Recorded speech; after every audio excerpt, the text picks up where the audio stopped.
Buenas tardes, bienvenidos esta noche a esta nueva actividad. Mi nombre es Debbie Reutemann, soy la coordinadora de educación del Museo Interactivo Judío y una vez más, como todos los martes a las 7:30 de la tarde, tenemos nuestra actividad para todo público y espero que esta vez la disfruten. Tenemos a una invitada muy especial.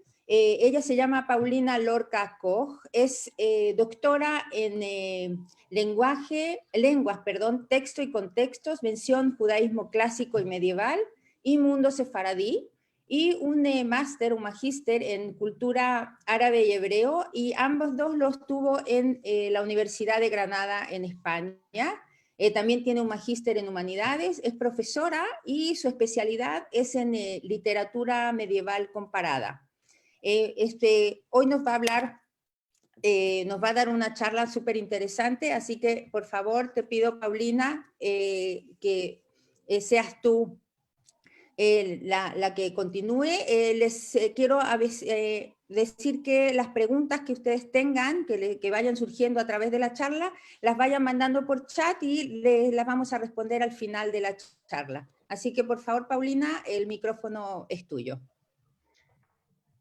Bueno, en primer lugar, muchas gracias por la invitación. Siempre es un placer compartir con el Museo Interactivo Judío de Chile.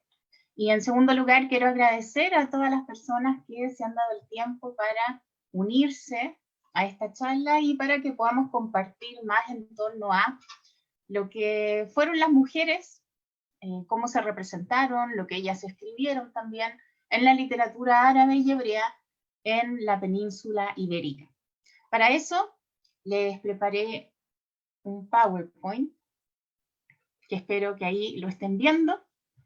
Entonces, vamos a hablar acerca de literatura escrita por mujeres, que es poco lo que hay, y luego vamos a hablar acerca de algunas representaciones de las mujeres en la Edad Media, en textos que fueron escritos por hombres. Para contextualizar un poco, tenemos que saber qué pasó durante la Edad Media en la península ibérica. Entonces, debemos recordar que ya en el año 711 desembarca Tarik con 7.000 bereberes y empieza así la ocupación musulmana de la península ibérica, lo que se va a conocer después como Al-Ándalus. Se va a establecer un emirato en el año 756 con Abderramán I Omeya, que huye de Oriente, huye de los abasíes que se tomaron el poder y llega a la península. Posteriormente, con Abderramán III, lo que va a pasar es que se establece un califato, ya un califato independiente de Oriente, y estamos ante la época de esplendor de Al-Ándalus.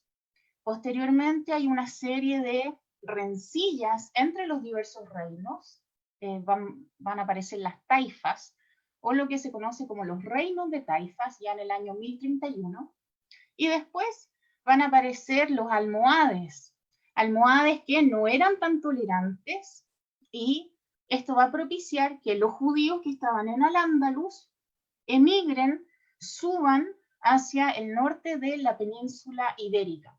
¿Por qué les cuento todo esto? Porque entender la literatura de las mujeres también es un poco ubicarse en el contexto de la Edad Media y sobre todo lo que pasaba en la península ibérica. Estamos hablando de una época en donde hubo 3 culturas y obviamente hubo una eclosión cultural riquísima. Y eso es lo que vamos a estar viendo hoy día. Entonces, vamos a empezar a hablar de poesía escrita por mujeres en hebreo o en árabe, ¿ya? Entonces, quizás lo que hay que destacar es que al centrarnos en la Edad Media estamos obviamente en una época bastante patriarcal, ¿ya? ¿Quiénes hacían las antologías? Los hombres. Hay que pensar en los escribas medievales, toda la que es la tradición romance, obviamente estaba asignado a la figura del hombre.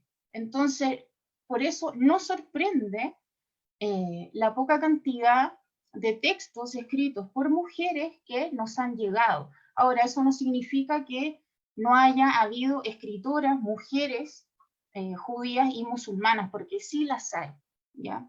Entonces, por una parte, les voy a contar que nos ha llegado el caso de una escritora judía, ¿ya? A diferencia de lo que pasa con los testimonios de escritoras árabes y musulmanas. ¿Por qué pasa esto? Porque los árabes tienen una tradición de hacer diccionarios biográficos y eso ayudó muchísimo en que diversos autores árabes mencionaran a diversas poetas y sabias incluso de Al-Ándalus. Y eso obviamente ayudó a recopilar todo este saber femenino. ¿Qué es lo que sucede? Que ya tenemos 30 poetas conocidas, de hecho, en la bibliografía que va a aparecer al final, añadí varios textos donde pueden encontrar poemas escritos por estas mujeres. El problema también de la Edad Media no es solo que los textos o las antologías los hicieran los hombres, sino que también está el tema de la oralidad. En la Edad Media, como ustedes saben, la mayor parte de los textos que se componían eran textos orales. Entonces, también está de moda y era una tradición la memorización. A las esclavas aprendían gramática, poesía, recitaban. Entonces, finalmente, por ejemplo, ¿de quién es la autoría? ¿Ya? En la Edad Media vamos a ver que en los inicios de la Edad Media está toda esta idea de, por ejemplo, los cantares de gesta que se componían en lengua romance. No es que exista un autor, por ejemplo, del poema del Cid. Hay un recopilador que después va a ser Terabat. Y lo mismo va pasando con las canciones, sobre todo las canciones de tipo más popular, como pueden ser las jarchas o las muaxajas, a las cuales me voy a referir también después. Bueno, este es un poema, es el único poema de una mujer judía medieval que nos ha llegado, ya a diferencia de las otras 30 poetas en lengua árabe de Al-Ándalus que recogió la académica María Jesús Rubiera Mata, ¿ya?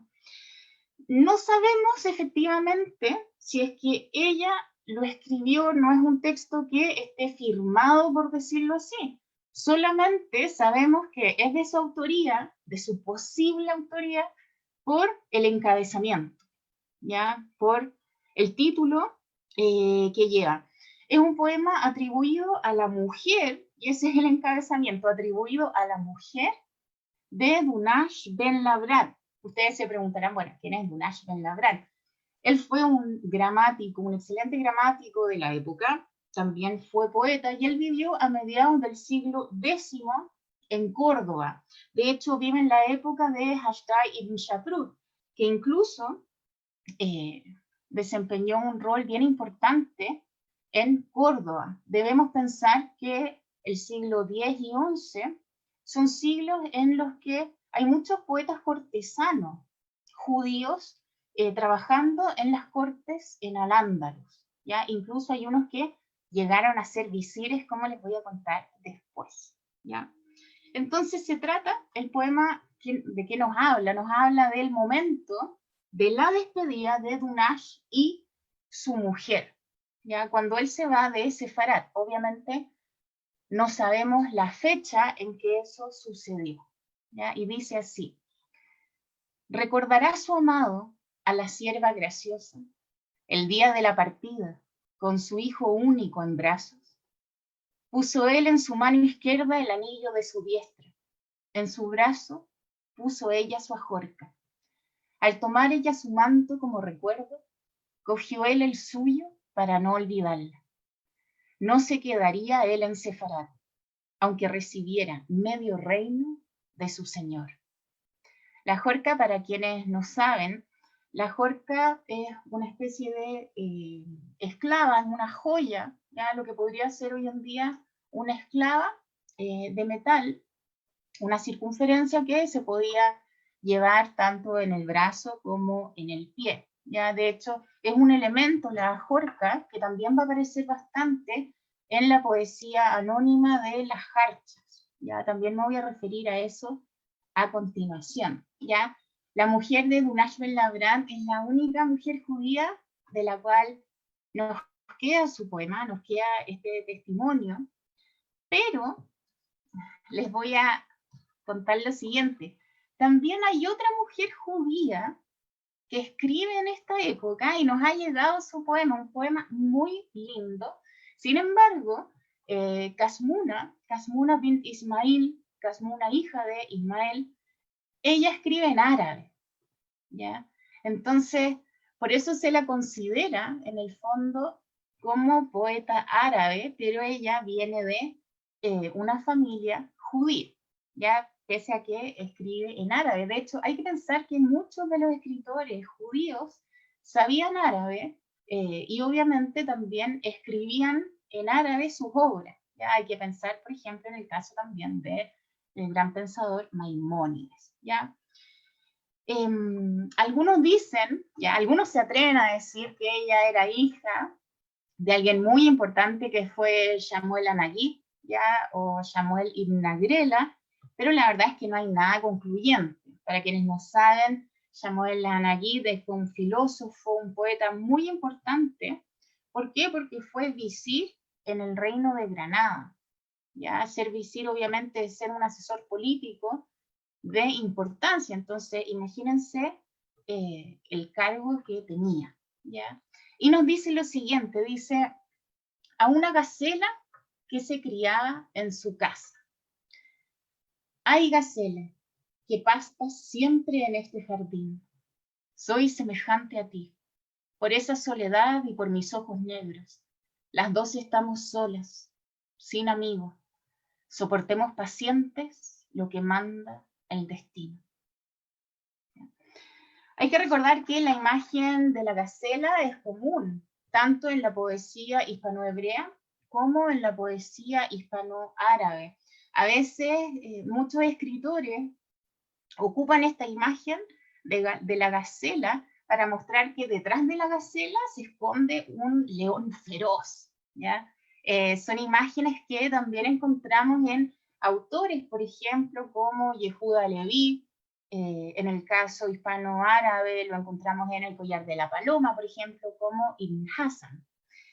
Y nos habla, ¿cierto?, de este ideal de mujer que existía en ambas literaturas, hispano-árabe e hispano-hebrea.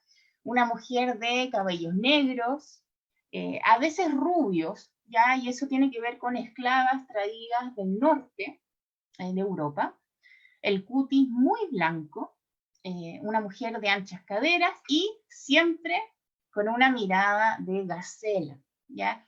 Porque, bueno, Sillot, quien es el gran estudioso de los símbolos, Sillot declara que la gacela en el fondo simboliza la persecución de las pasiones, y es que la gacela en general es muy huidiza, entonces cuesta, ¿ya?, pillar a la gacela, ¿ya? Es un tópico que se que se recoge también en la poesía preislámica, el tema de la gacela, ¿ya? Esos son los dos casos que conocemos, pero como les vuelvo a decir, Casmuna escribe en árabe, ¿ya? Pero les voy a hablar ahora de Walada. En las investigaciones iniciales sobre mujeres en Al-Ándalus, se tomó a Walada como el epígono de la libertad que tenían las mujeres en Al-Ándalus. Entonces, como Walada escribe con un lenguaje muy directo, a veces incluso soez, ¿ya?, se pensó que las representaciones de mujeres eran todas así. Y se imaginó que todas las mujeres árabes de esta época en el fondo vivían en un harén y casi que eran todas odaliscas, ¿ya? En este sentido hay que pensar que también el orientalismo, que es una corriente del siglo XIX, lo que hace también es forjar una idea estereotipada, ¿ya?, de ciertas imágenes. Y eso es lo que pasa, por ejemplo, con el tema de las odaliscas. Ahora, hay dos grandes estudiosas del tema, si a alguien le interesa saber más sobre mujeres en Al-Ándalus, yo les recomiendo los trabajos de las catedráticas Manuela Marín y Celia del Moral, porque ellas han investigado cómo esta imagen que hubo y estos estudios, en un principio, estaban bien teñidos de esa mirada orientalista, y en el fondo Walada, claro, si bien ella tuvo muchísima libertad, no es que todas las poetas tuvieran la misma libertad, ¿ya? Entonces, ellas, con sus estudios, nos ayudan a entender un poco mejor cuál era el mundo de estas mujeres, ¿ya? Hay que pensar sobre las mujeres árabes en la península ibérica, que ellas recibían bastante educación, o sea, las mujeres aprendían el Corán, aprendían gramática, aprendían a leer, a escribir y obviamente aprendían de poesía.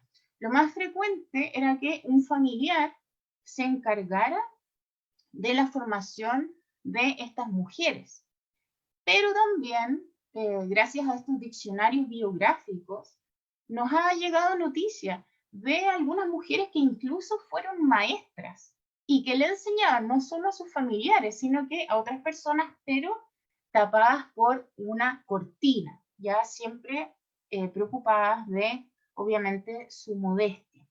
Se dice que hay incluso algunas mujeres, hijas de familias ilustres, hijas de ulemas, ¿ya?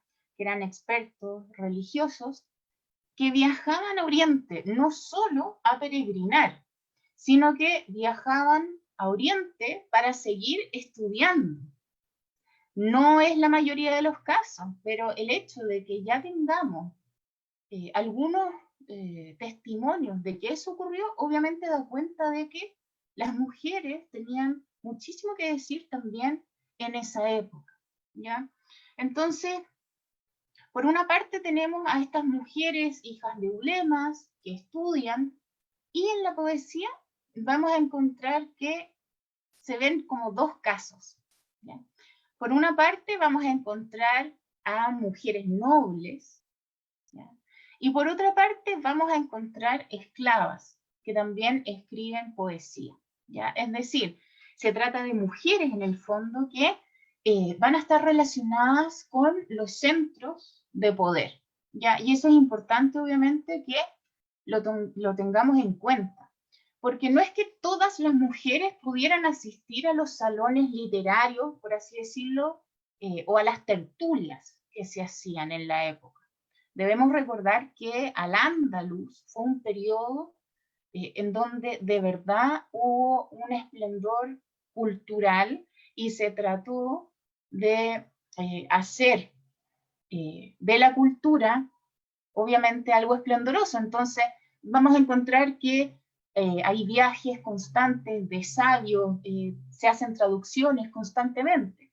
Entonces, no hay que pensar que todas las mujeres participan de estas tertulias, eso sería falso. Quienes tienen acceso a estas tertulias son justamente las esclavas, ¿ya? Y muy de vez en cuando otras mujeres que van a participar ahí también.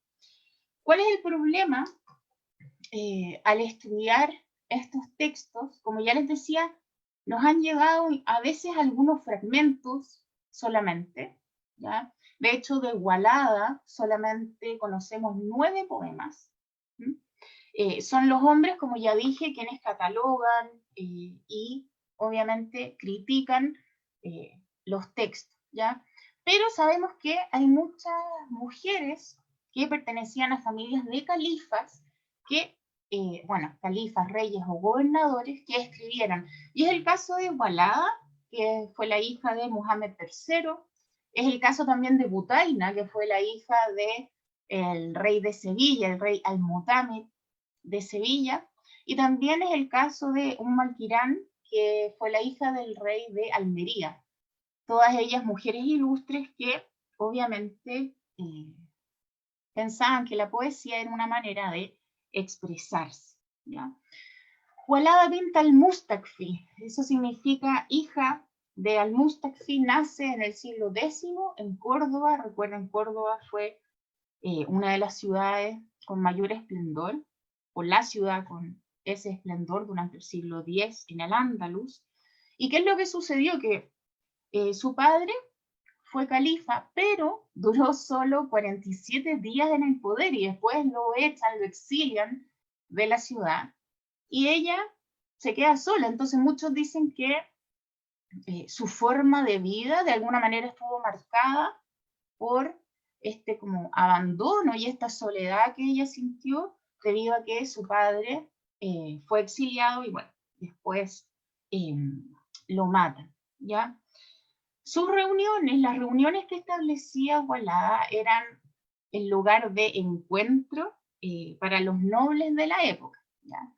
Y esto forma parte ya del mito urbano, estas historias como sabrosas.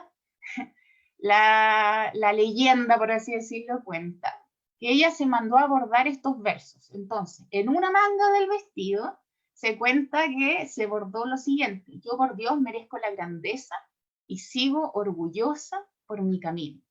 Y que en la otra manga del vestido se mandó a bordar en oro los siguientes versos. Dice: doy gustosa mi mejilla a mi enamorado y doy mis besos a quien quiera, ¿ya? Ella es Walada, una mujer que se enamoró de este poeta, que fue Ibn Saidún. A mí lo que me molesta un poco, y se los voy a mostrar, aquí está el libro de Ibn Saidún, que traduce el catedrático Mahmoud Sow, pero a mí lo que me molesta un poco es que siempre cuando se refieren a Walada, se refieren a Ibn Saidún y hablan de él y la grandeza de su amor, etc. Pero yo me pregunto si es que cuando hablamos de poetas varones, siempre hacen alusiones a sus amadas, a sus enamoradas, porque en el caso de las mujeres siempre terminan hablando del enamorado. Pareciera ser que eso no sucede en el caso de los poetas varones. Bueno, el tema es que ella le escribe poemas a Ibn Saidún, quien fuera su amado, ¿ya? Y posteriormente esa relación fracasa, ¿ya? Y se escriben poemas satíricos, empleando un vocabulario que obviamente llama la atención, porque llega a ser incluso a veces un poco soez, ¿ya? Y esto es lo que dice el poema, dice: cuando las tinieblas se espesen, espera mi visita, pues creo que la noche es la mejor guardadora de secretos. Lo que siento por ti, al sol impedirá brillar, a la luna salir y a las estrellas correr. Este poema se titula Escribió en un billete para citar a Ibn Saidún. Hay que recordar que era común en esa época que los poetas y las poetas escribieran en una especie de carta, ¿ya? Escribían epístolas que intercambiaban. Entonces lo entretenido era que el enamorado, ¿ya? O el destinatario en el fondo, tenía que responder empleando el mismo metro, la misma métrica y con la misma rima, ¿ya? Entonces también era un juego poético esto de las cartas amorosas, ¿ya? Y bueno, también acá podemos ver cómo aparece la noche como una confidente. Ese es un tópico que no solo aparece en la literatura hispanoárabe, también aparece en la literatura hispanohebrea, ¿ya? Y por último, les traje este poema a Ibn Saidún, reprochándole su desvío y su inclinación por una esclava negra. Dice: si hubieras sido justo en el amor que hay entre nosotros, no amarías ni hubieses preferido a una esclava mía. Has dejado la rama que fructifica en belleza y has cogido rama que no da frutos. Sabes que soy la luna de los cielos, pero has elegido, para mi desgracia, sombrío planeta. Vemos acá, bueno, que el hablante lírico, se identifica con esta luna, con la luminosidad. Debemos recordar que en la Edad Media la luz estaba asociado a todo lo bueno, ¿ya? Y a la belleza. y por ende a todo lo que era verdadero, ¿ya? La oscuridad, todo lo que tenía que ver con el color negro, obviamente era malo. De hecho, si pensamos en algunas caracterizaciones de mujeres que las caracterizan como malas, se les retrata como mujeres, mujeres de color negro y que además tienen un alma negra, ¿ya? Y también este estereotipo se ve en algunos textos medievales, como por ejemplo el Cantar de Roldán, ¿ya? El Cantar de Roldán, en donde el enemigo también es una especie de demonio negro, ¿ya? Bueno, eso por una parte les quería contar hoy día sobre la literatura escrita por mujeres, ¿ya? Pero como es poco lo que hay escrito por mujeres, yo pienso que también hay que analizar cómo se han representado a las mujeres en la literatura escrita por hombres, ¿ya? Y eso es un poco lo que quiero traer a colación ahora, ¿ya? Y les traje estos 4 textos, ¿ya? Que no son obviamente solo de literatura árabe y hebrea, sino también literatura medieval en romance, ¿ya? ¿Cómo es la presencia femenina en esta época? Por una parte, seguro que la mayoría de acá leyó en el colegio un texto maravilloso, al menos yo lo amo, pero parece que los alumnos de hoy en día no lo aman tanto, que es el poema de Nio Cid.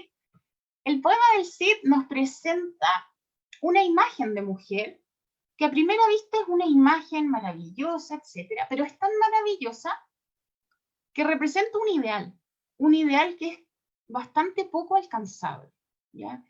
Entonces, por una parte, vamos a ver que en la épica se representa a las mujeres siempre gravitando en torno al protagonista, ¿ya? En este caso, Jimena gravita siempre en torno al Cid, ¿ya? Y cuando ella habla, habla no para hablar de ella. Cuando Jimena habla, habla para hablar del Cid, del protagonista, ¿ya? Entonces, ¿qué es lo que se dice? Que son mujeres que facilitan alianza y que son mujeres que han estado y que están subordinadas al héroe, ¿ya?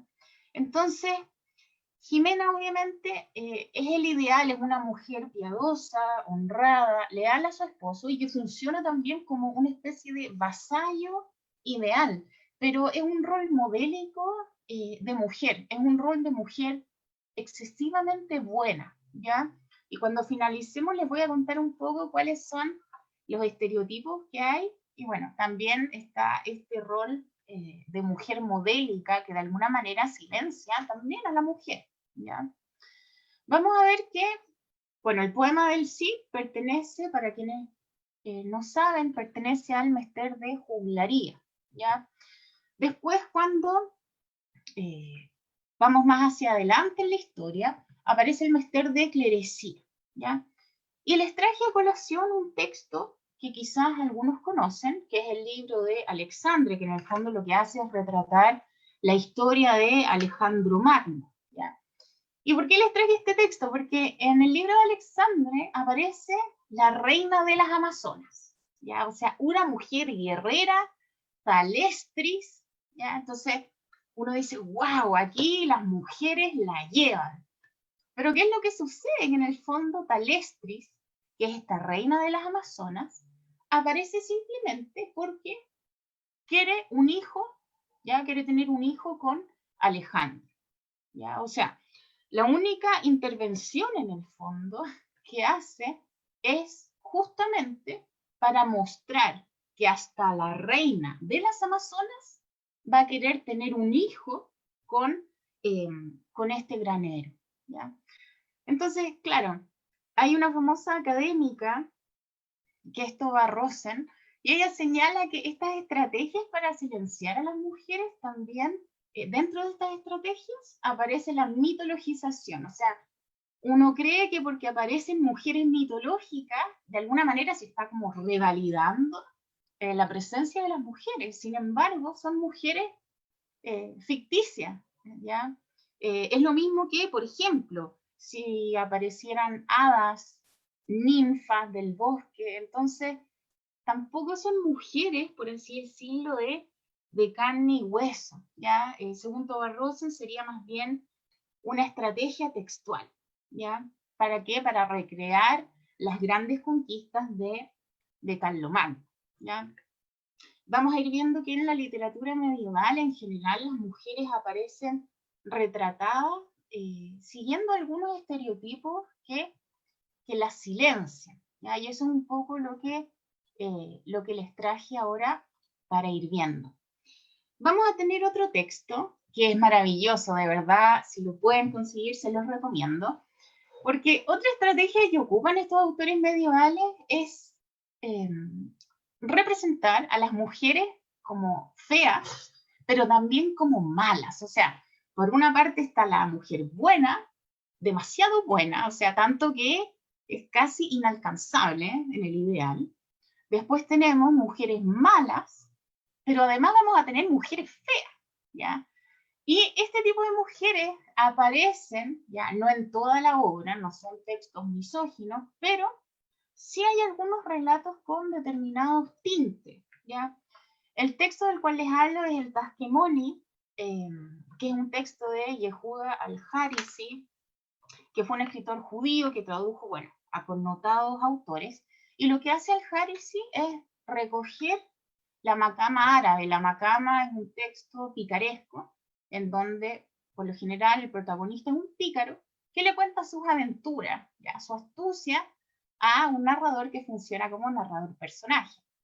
La macama llega de Oriente, ya con Al-Hamadani, que fue quien la instauró, llega de Oriente a Al-Ándalus, ¿ya? Y aquí, en la tradición hebrea, recibe el nombre de Mahbet, ¿ya? ¿Qué pasa con el Tasquemoni? Que hay un texto que se llama el matrimonio, ¿ya? Anisuin. Entonces, en este texto, ¿ya? Que puede ser traducido como el matrimonio o el casamiento infeliz, el pícaro Heber es convencido por una alcahueta, ¿ya? Por una vieja, y se nos dice, cito, por una vieja de horrible figura, y que albergaba el veneno de la muerte para que se case, ¿ya? Entonces Heber, que no quería casarse, se enamora de Oídas, que es otro tópico medieval, se enamora de Oídas y obviamente se casa. Pero ¿cuál es el problema? ¿Cuál es la sorpresa? Que en el fondo el matrimonio no es más que un engaño, porque la novia, de quien se había enamorado solamente por lo que le habían dicho, por esta descripción, no es la bella gacela que le prometieron, sino que es una mujer fea, ¿ya? Abiertamente fea.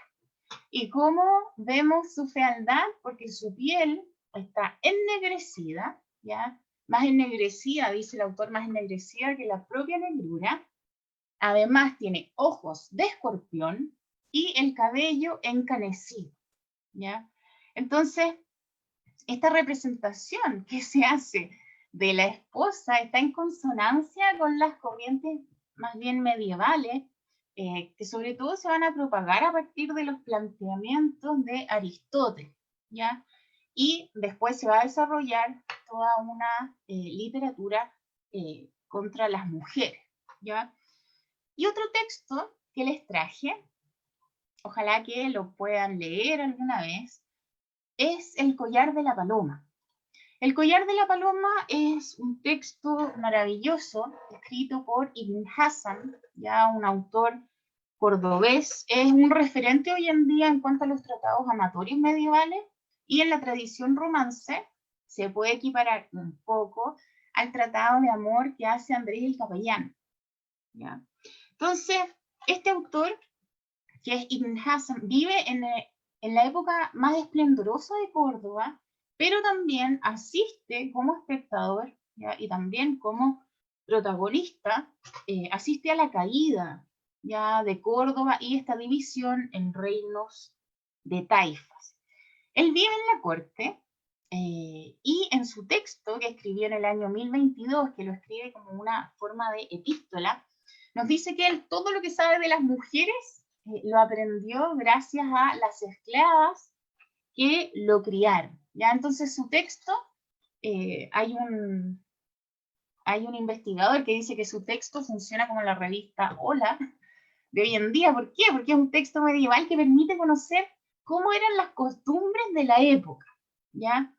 Entonces, vamos a encontrar acá que se dice, por ejemplo, que las mujeres son las mejores amigas para guardar secretos, ¿ya? Y que sobre todo las mujeres mayores son especialistas en ayudar a otras, ¿ya? Entonces, por una parte se destaca la bondad de las mujeres, pero también tiene frases como la siguiente, cito, dice, bueno, él en una parte está hablando acerca de un rey de Sudán, cuyo secretario le daba de tejer a las mujeres, entonces las mujeres siempre debían estar ocupadas, ¿ya? Entonces él dice, porque dicen que la mujer, en cuanto se le acaba el quehacer, no se ocupa más que de pensar en hombres, ¿ya? O sea, también vemos que tiene esos tintes, ¿no? Bueno, de representaciones más bien algo negativas con respecto a las mujeres, pero son textos de una riqueza obviamente innegable, no son textos misóginos, más allá de ciertos mensajes que en la época eran muy comunes, por lo demás. Y para terminar, quería mostrarles un texto radicalmente distinto, ¿ya? Que se llama Yashefé y sus dos amadas, ¿ya? Yashefé y sus dos amadas, Yashefé Ushteya Jubotab en el Sefer HaMeshalim, ¿ya? Que es un cuento de este autor, que es Jacob ben Eleazar. Jacob ben Eleazar fue un traductor, fue un poeta que vivió entre los siglos XII y XIII, ¿ya? Entonces, en su texto, ya en el Sefer HaMeshalim, que es el libro de los ejemplos, él reúne 10 cuentos, ¿ya? Pero el cuento que a mí más me llama la atención es este de Yashefé. ¿Por qué? Porque, bueno, relata, lo voy a hacer de manera bien sucinta, dice que Yashefé es el protagonista, es un joven que se va de su casa porque en su casa reinaban en el fondo en su país los necios, etcétera, y se va a Egipto, ¿ya? Está ahí cuando lo invitan a un mercado, ya cuando lo invitan a un zoco, y ahí se enamora de una esclava, ya que es Jefefilla, ¿ya? Y lo interesante de esto es que la mujer acá también toma la palabra.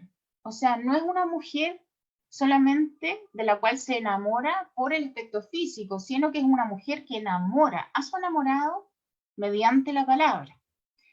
¿Qué es lo que sucede? Que ellos son pareja, etcétera, pero una de las esclavas del mercado se pone celosa, ¿ya? Y no haya nada mejor que vestirse de caballero, ¿ya? Y raptar al protagonista, ¿ya? Lo más interesante de este relato, en el fondo, no es solo que una mujer se disfrace de varón, de caballero, en este caso, que rapta al protagonista y además lo increpa, porque el otro llora, ¿ya? Yashefé se pone a llorar, dice que cómo le pasa esto, y Yamimá le dice, oye, cállate, ¿ya? O sea, de verdad, todo mal contigo, ¿ya? Pero si ya es raro que aparezca una mujer disfrazada de caballero, es que aparece una segunda mujer, que es la esclava que la había tomado como mujer. Entonces, vamos a encontrar que hay dos mujeres travestidas, disfrazadas, peleando por un hombre, ¿ya?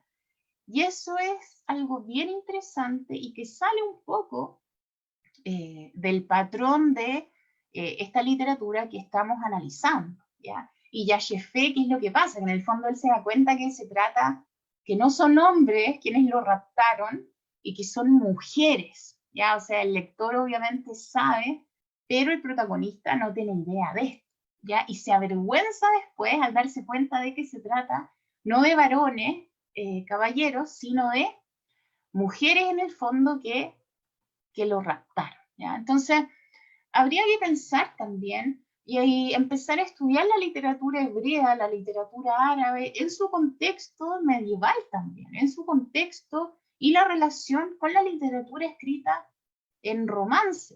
¿Por qué? Porque, por ejemplo, ya encontramos también en la Edad Media un texto medieval que se llama el Libro de Silence, ya de Heldrich de Cornuels, en donde la protagonista también vive una vida disfrazada, ya, de hombre. Y hay una serie de relatos franceses en donde las mujeres también se van a disfrazar de caballeros en la misma época. Entonces, he querido en esta charla mostrarles un poco qué es lo que escribían las mujeres, ya tanto en la literatura árabe como en la literatura hebrea en la península ibérica, pero también mostrarles un poco qué es lo que dicen los hombres sobre las mujeres en la época. Y en este sentido hay que valorar la riqueza de las representaciones. Hay una multiplicidad de representaciones en esta época y obviamente vamos a encontrar diversos puntos de encuentro. La literatura comparada, en el fondo, ya lo dice Gayatri Spivak, que es una gran teórica, dice que la literatura comparada debe cruzar las fronteras. Y estudiar a las mujeres de esta época es, de alguna manera, cruzar las fronteras, es darles voz también a quienes fueron silenciadas en esa época, y es también tratar de ver un panorama global sin tanta segmentación. Muchas veces quienes estudian literatura hebrea se mantienen solo en ese campo sin estudiar la literatura árabe, sin estudiar la literatura romance. Yo creo que obviamente hay que ser cuidadoso y muy riguroso con el área que uno estudia, pero también la riqueza de la literatura es que nos permite hacer conexiones. Y los invito a leer a estas mujeres, también a leer cuáles fueron las representaciones que se hicieron de ellas. Y bueno, por algo les había puesto mi mail, porque me parece que es interesante que se puedan acercar. Son textos que a veces no son muy asequibles acá en Chile, pero sería genial que pudiéramos empezar a leer a mujeres de esa época y sobre todo rescatar sus voces. Creo que eso es algo bueno que ha traído todo lo malo de la pandemia, es que estamos ávidos y ávidas de conocimiento, y qué mejor que un conocimiento sobre mujeres. Eso.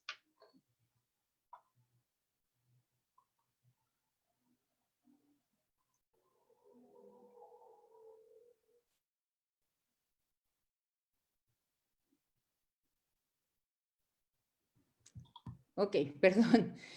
Muchísimas gracias, Paulina. Ha sido, pero sumamente interesante y creo que es un tema que, como bien tú lo dijiste al final, está muy poco abordado, o por lo menos no abordado desde el punto de vista de la literatura y de la combinación de lo que es las culturas. Fue sumamente interesante ver por un lado, la literatura desde el punto de vista de las mujeres, pero también tú nos trajiste la visión del hombre de diferentes caracterizaciones de la mujer, es decir, cómo la mujer era vista por el hombre en esa época, y que yo veo que no, a veces no es muy distinto a cómo nos ven ahora. Espero que hayamos recorrido un largo camino desde esa época hasta hoy, aunque creo que todavía nos queda mucho camino por recorrer. Y así, hablando de mucho camino por recorrer, tengo muchas preguntas que me han hecho, así que voy a comenzar haciéndote las preguntas. Y por un lado, Diego Díaz pregunta así, hoy. Dice, las poesías o poemas medievales, además de escribirse, muchos de ellos, también se recitaban en forma de performance. Hay registros sobre la ritualidad de las recitaciones de sus protagonistas. La lectura en la Edad Media solía ser en voz alta y compartida, colectiva, pero quería saber si se sabía de esta particularidad. Bueno, es verdad, es muy buena la pregunta. Claramente hay toda una literatura popular y oral, y eso aparece en el tema, por ejemplo, de las jarchas, que son estos estribillos, a veces en árabe, hebreo o con caracteres árabes, pero en lengua romance, que hablan de esa oralidad. Yo no tengo registros, nunca he leído un registro de cómo lo recitaban, etcétera, al menos no en el siglo IX ni en el siglo X. No. Ya. Perfecto. Otra pregunta que hace Francisca Andrea Stailauri, dice, ¿qué temas abordan poemas en esa época? ¿Cuáles son los temas que se abordan? En forma general, yo creo. Sí. Bueno, los temas que se abordan son el tema, por ejemplo, de la despedida, en el caso de los varones. Por ejemplo, ellos escriben sobre las mujeres, que es algo que las mujeres en el fondo no escriben tanto. Se va a escribir acerca del tema el tema amoroso, pero también va a haber poemas satíricos. También va a haber, por ejemplo, panegíricos, poemas escritos hacia alguien, alabando la figura de, por ejemplo, el mecenas, ese tipo de cosas. Pero sí, quien ha investigado eso, que la persona como de referencia es Celia del Moral. Ella tiene un estudio en donde diferencia la poesía escrita por mujeres y la poesía escrita por hombres. Es interesante porque nos permite estudiar cómo son esas representaciones y que hay temas, por ejemplo, que los hombres no van a tocar. Los hombres no tocan el tema de quedarse solos, por ejemplo, pero sí aparece en las mujeres. Perfecto, perfecto. ¿Ves? Pasa lo mismo hoy. Yeudel Ortega hace una pregunta muy interesante, dice que le llamó la atención la miniatura de las mujeres jugando ajedrez. Dice, ¿qué tan común era eso? Y si está el tema de mujeres jugando ajedrez en la literatura medieval.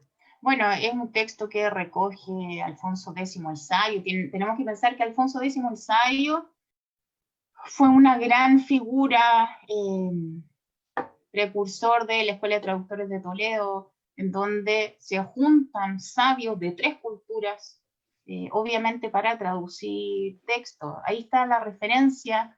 Yo creo que hay que pensar lo siguiente. A mí una profesora en el doctorado siempre lo decía, o sea, una cosa es lo que aparezca en los grandes textos, ya en los textos literarios o legales, pero hay que pensar que en la vida cotidiana son las mujeres de estas 3 religiones, cristianas, musulmanas y judías, que van a sacar agua a la misma fuente. O sea, hay toda una cotidianidad en donde las mujeres comparten. Y eso, obviamente, también hay que pensarlo cuando se analizan cuáles son las representaciones de mujeres en la Edad Media. ¿Ya? Te recomiendo la historia, por ejemplo, la historia cotidiana de las mujeres. Es bien interesante ese texto de George Duby. Eso. Aquí te hacen una pregunta personal, muy interesante. Dicen, ¿de dónde sale el interés tuyo en el tema medieval hebreo y árabe?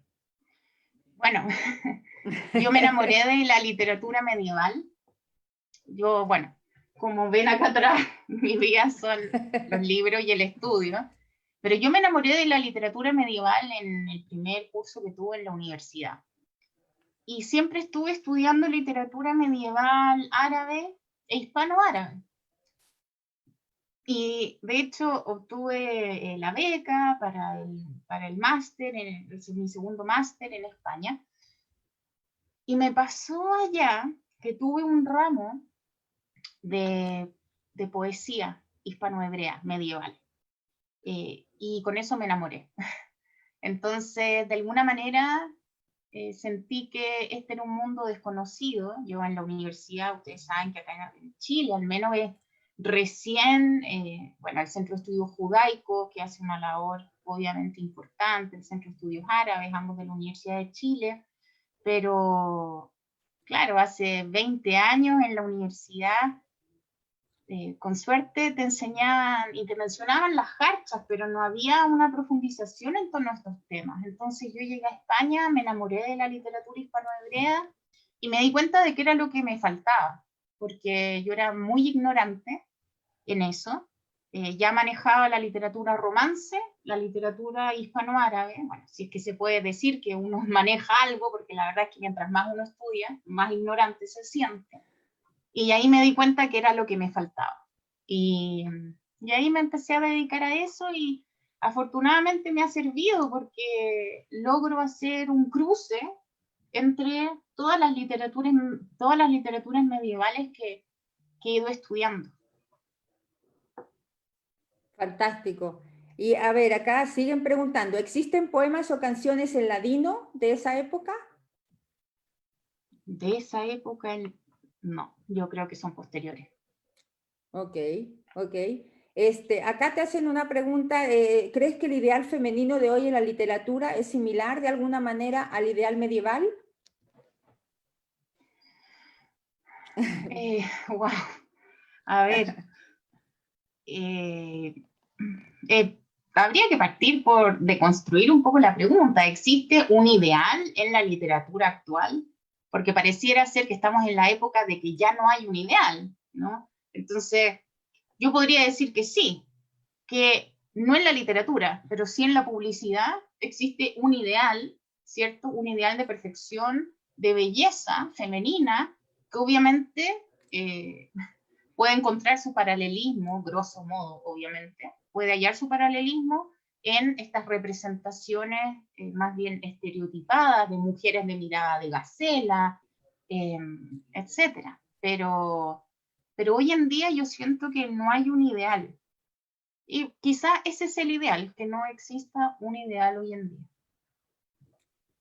Mira, aquí hace una pregunta, ¿qué opina de la afirmación de, espero pronunciarlo bien, Abu Walid Hamad ibn Muhammad ibn Rus Averroes, sobre la igualdad del hombre y la mujer, referido por Pablo Martínez Lorca en sus estudios sobre el andaluz?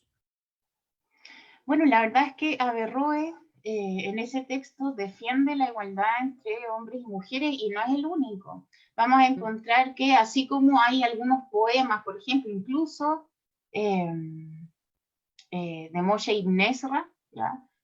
Un texto como contra la mujer, también encontramos poemas en los que se defiende a las mujeres. Entonces vamos a encontrar que esas posturas aparecen tanto en la literatura hispanoárabe como en la literatura hispanohebrea.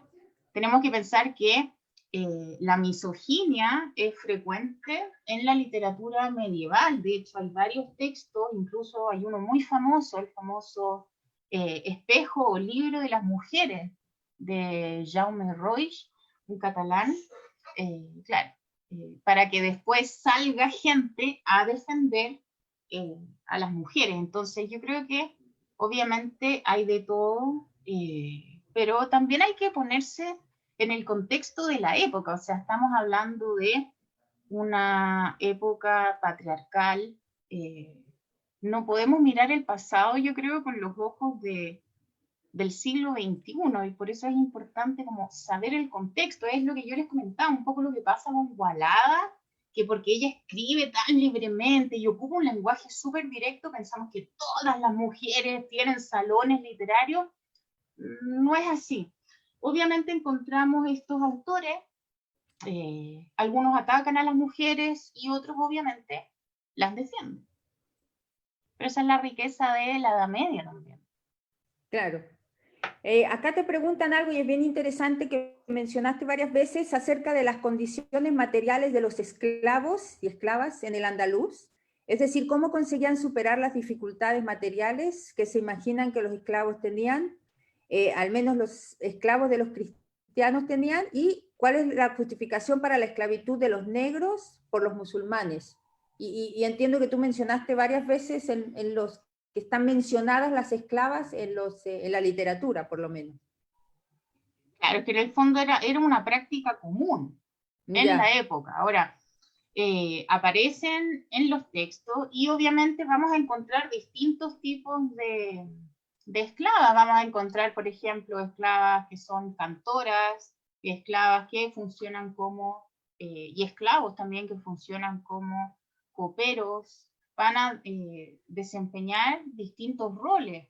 También podían después optar a la libertad y también tenía que ver con las relaciones que iban a establecer con quienes detentaran el poder, sí. Pero el tema así como de la esclavitud en general no es mi tema, no es un tema que... claro.